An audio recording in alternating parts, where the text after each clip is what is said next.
The year was 1954. The world was drunk on a new kind of wine, the atom. We had split the unsplittable.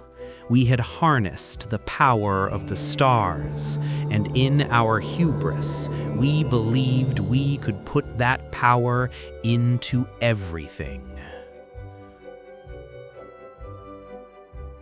Electricity too cheap to meter, cars that would run for centuries without refueling, and trains that would never stop.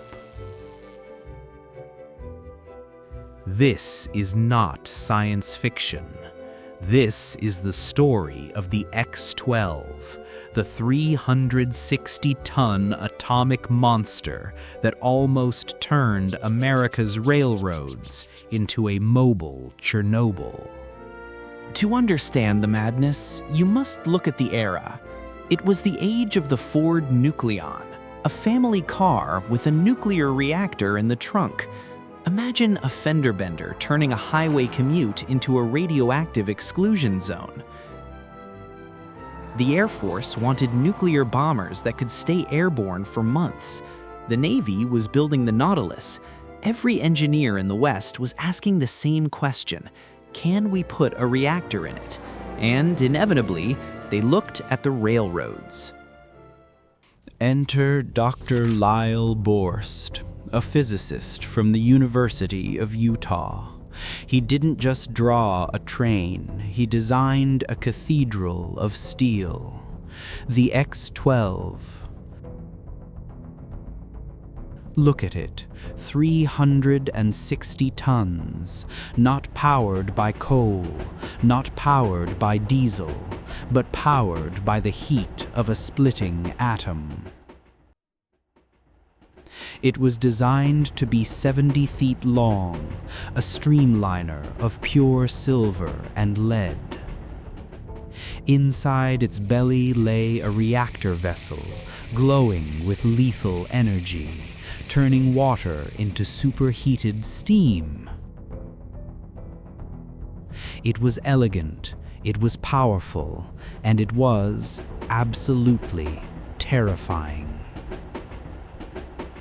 But there was a problem. Radiation doesn't care about engineering awards.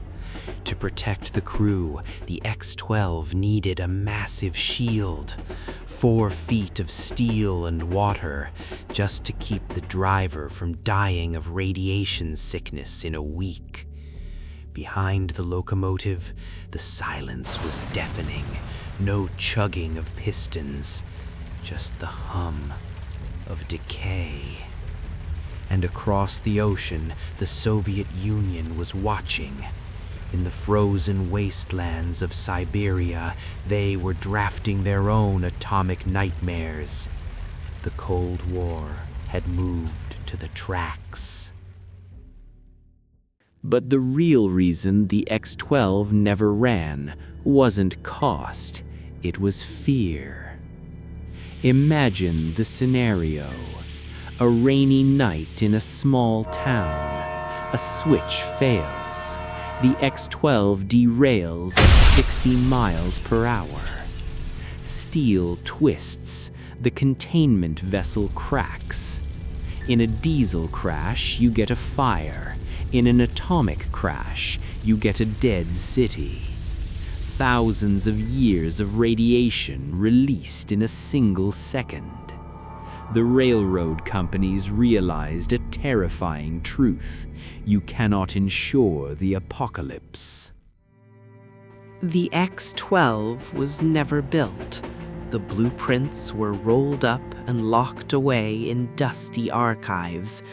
Diesel won the war. Today, we look back at these designs not as failed inventions, but as a warning, a reminder of a time when we tried to tame the sun before we learned not to burn our hands. Some ideas are best left on paper.